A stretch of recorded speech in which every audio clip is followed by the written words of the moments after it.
Welcome back to Study with Nidhi. I am Nidhi. So today we will continue our chapter 2 acid, bases and salts.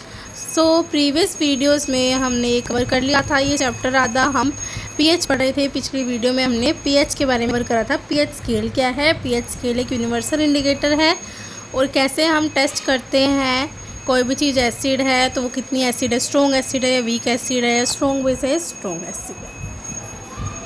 ठीक है। और importance of pH in everyday life में हमने ये cover कर लिया था। आर प्लांट्स पीएच सेंसिटिव और what is the pH of the soil in your backyard, इस पे थे हम। ठीक है। तो एक्टिविटी 2.12 क्या है? एक्टिविटी 2.12 क्या है? Put about 2 gram soil in test tube and 5 ml water to it. हमने क्या लिया? 2 ग्राम सॉइल ली। ठीक है, एक टेस्ट ट्यूब में और उसके अंदर क्या डाल दिया? सॉइल ली। उसके अंदर क्या डाल दिया? पानी डाल दिया। Shake the content of the test tube. उसे फिर क्या करेंगे? इस टेस्ट ट्यूब को शेक करेंगे। Filter the content, collect the filtrate in test tube. और जो सारा कंटेंट है उसको छान लेंगे, फिल्ट्रेट को कलेक्ट करेंगे एक टेस्ट ट्यूब में। Check the pH of this filtrate with the help of universal indicator paper. फिर जो पीएच उसका चेक करेंगे, जो हमारा फिल्ट्रेट निकला उसका पीएच चेक करेंगे। किससे चेक होता है पीएच स्केल से, जो कि एक यूनिवर्सल इंडिकेटर है। What can you conclude about the ideal soil pH for the growth of plants in your region. ठीक है, तो क्या एक्टिविटी है ये? एक्टिविटी में हमने क्या करना है? एक टेस्ट ट्यूब में सॉइल डालनी है, उसी में ही वाटर डालना है, फिर उसे शेक करेंगे। शेक करने के बाद उसे छान लेंगे। जो फिल्ट्रेट आएगा उसे हमें पीएच से चेक करना है, पीएच स्केल से चलेगा कि क्या हमारा फिल्ट्रेट है सॉइल का। ठीक है,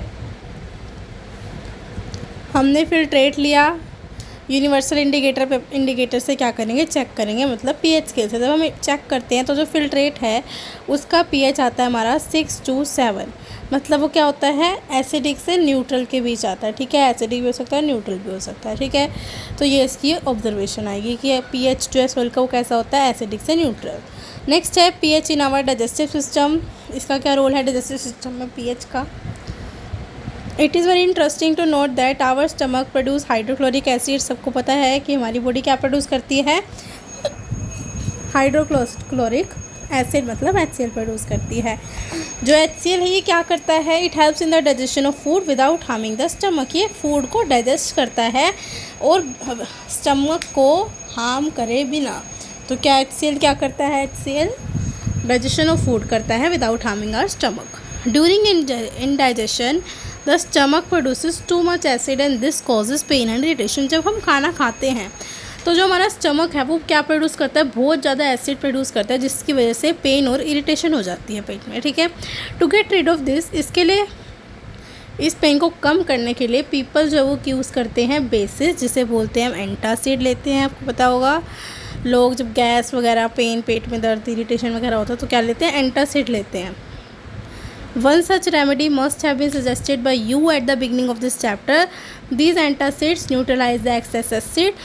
Magnesium hydroxide, milk of magnesium, mild base is often used for this purpose. देखो, जब हम खाना खाते हैं तो जो हमारा स्टमक है वो ज़्यादा एसिड प्रोड्यूस करता है, जिसकी वजह से पेन और इरिटेशन हो जाता है। अब इस पेन को कम करने के लिए लोग जो है बेस को यूज़ करते हैं। वो बेस कौन सा है? एंटासिड। एंटा मतलब अगेंस्ट, एसिड मतलब एसिड। अगेंस्ट एसिड वो चीज़ जो क्या करे? एसिड को ख़त्म कर दे, न्यूट्रलाइज कर दे, तो वो होता है एंटासिड। एंटासिड लोग लेते हैं, ये एक रेमेडी है, इससे पेन कम होती है। और एंटासिड क्या करती है? एसिड जो हमारी बॉडी के अंदर है इतना ज़्यादा, उसे क्या कर देती है? न्यूट्रलाइज कर देती है। जैसे कि मैग्नीशियम हाइड्रोक्साइड MgOH2, ये होता है मिल्क ऑफ मैग्नीशिया। ये भी इंपॉर्टेंट है कि मैग्नीशियम हाइड्रोक्साइड को मिल्क ऑफ मैग्नीशिया बोला जाता है, जो कि क्या है? एक बेस है। ये लेने से क्या हो जाता है? गैस और जो होती है एसिड वो कम हो जाता है। Is often use for this purpose. तो क्या यूज़ किया जाता है? मैग्नीशियम हाइड्रोक्साइड, जिसे मिल्क ऑफ मैग्नीशिया बोला जाता है। नेक्स्ट पीएच हो गया। पीएच डाइजेस्टिव सिस्टम में क्या काम करता है, क्या उसका इंपॉर्टेंस होता है? नेक्स्ट है pH change as the cause of tooth decay. ठीक है, tooth decay start when the pH of the mouth is lower than 5.5। Tooth decay कब होता है, दांत हमारे कब खराब शुरू होते हैं, जब जो पीएच है हमारे माउथ का वो 5.5 से कम हो जाता है। 5.5 से कम होना मतलब वो ज़्यादा एसिडिक होने लगता है, ठीक है। तो tooth enamel made up of calcium hydroxyapatite और crystalline form of calcium phosphate. Tooth enamel क्या होता है, ये भी मोस्ट इंपॉर्टेंट है। टूथ इनेमल किसका बना होता है, कैल्शियम हाइड्रोक्सी एपेटाइट, जो कि क्या है, क्रिस्टलाइन फॉर्म है किसकी, कैल्शियम फॉस्फेट की क्रिस्टलाइन फॉर्म होती है। टूथ इनेमल क्या है, हार्डेस्ट सब्सटेंस होता है हमारी बॉडी में। टूथ इनेमल क्या है, सबसे हार्डेस्ट सब्सटेंस है हमारी बॉडी में। It does not dissolve in water but is corroded with the pH in the mouth is below 5.5। ये जो टूथ इनेमल है हमारी बॉडी के अंदर होता है, सबसे हार्डेस्ट सब्सटेंस है पूरी बॉडी का, और ये पानी में कभी नहीं घुलता, याद रखेंगे। लेकिन ये कोरोड हो जाता है कब, जब हमारे मुंह का जो पीएच है, हमारे माउथ का पीएच है वो 5.5 से कम हो जाए, एसिडिक हो जाए, तो क्या हो जाता है, टूथ इनेमल कोरोड हो जाती है, ठीक है। Bacteria present in the mouth produce acids bye degradation of sugar and food particles remaining the mouth after eating. तो ये एसिड बनता कैसे, ये जो हमारे मुंह में बैक्टीरिया होते हैं, प्रेजेंट होते हैं हमारे माउथ के अंदर, ये एसिड प्रोड्यूस करते हैं। कब एसिड प्रोड्यूस करते हैं, जब डिग्रेडेशन ऑफ शुगर, हमको शुगर खाते हैं वो डिग्रेडेशन होता है। फूड पार्टिकल्स हमारे माउथ में रह जाते हैं खाना खाने के बाद, तो उससे जो बैक्टीरिया क्या बना लेते हैं, एसिड बना लेते हैं, ठीक है। The best way to prevent this to clean the mouth after eating food. तो हमें क्या करना चाहिए, खाना खाने के बाद अपने माउथ को क्लीन करना चाहिए ताकि बैक्टीरिया ना बने और बैक्टीरिया क्या प्रोड्यूस ना करे, एसिड प्रोड्यूस ना करे। टूथपेस्ट यूज़ करनी चाहिए विच आर जनरली बेसिक, और टूथपेस्ट वो कैसी होती है, वो भी बेसिक होती है ताकि वो एसिड के साथ मिलकर न्यूट्रलाइज कर दे एक्सेस एसिड को, जिससे कि टूथ डिके ना हो।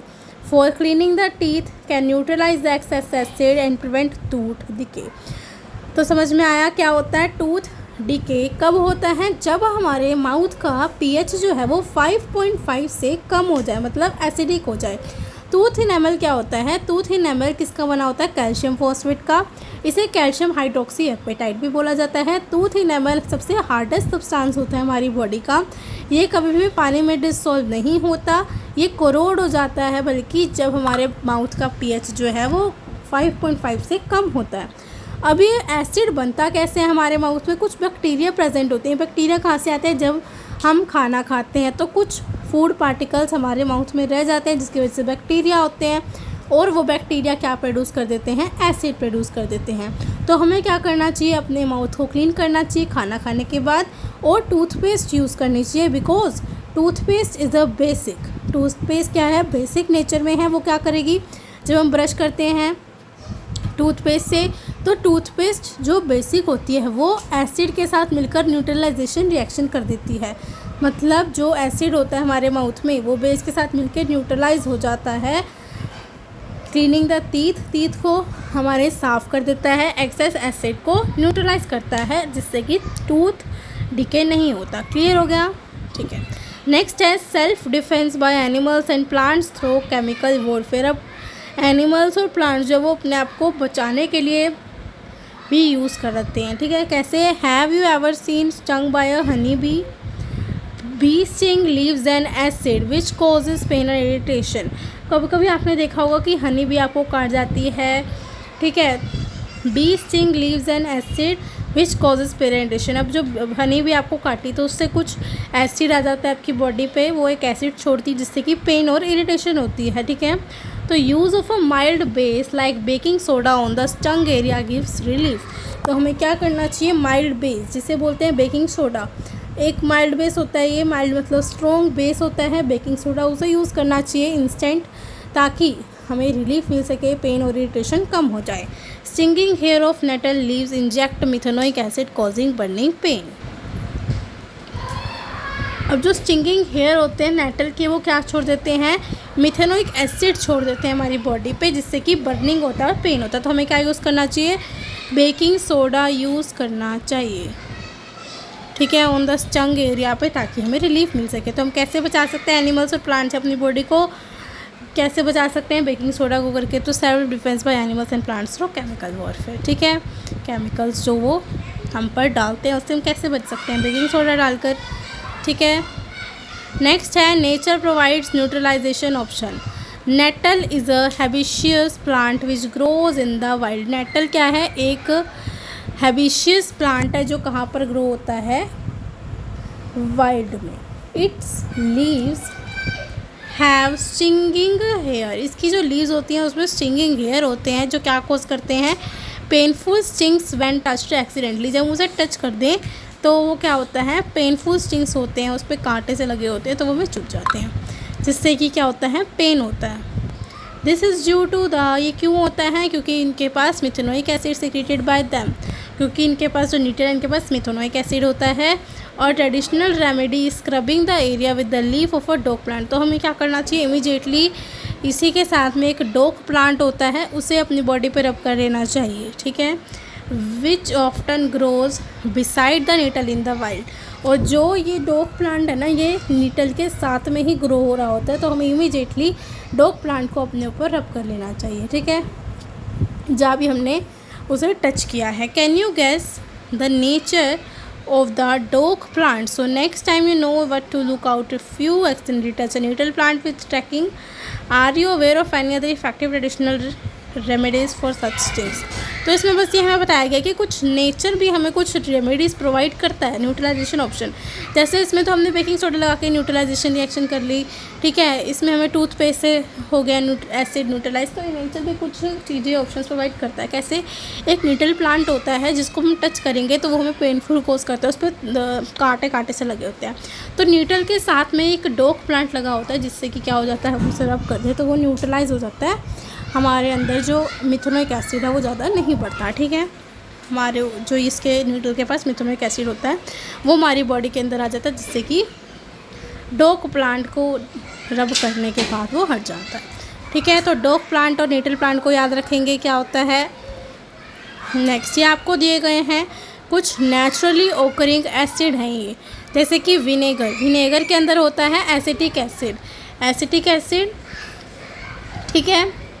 Orange citric acid, turmeric tartaric acid, tomato के अंदर ऑक्सैलिक एसिड होता है, कर्ड के अंदर लैक्टिक एसिड होता है, लेमन के अंदर सिट्रिक एसिड, आंट स्टिंग के अंदर मिथेनोइक एसिड होता है, न्यूटल स्टिंग के अंदर भी मिथेनोइक एसिड। तो ये सारे आपको क्या करने हैं? याद रखने हैं बिल्कुल टिप्स पे, ठीक है। एसिटिक, सिट्रिक, लैक्टिक एसिड ये सारे आपको याद रखने हैं। क्लियर?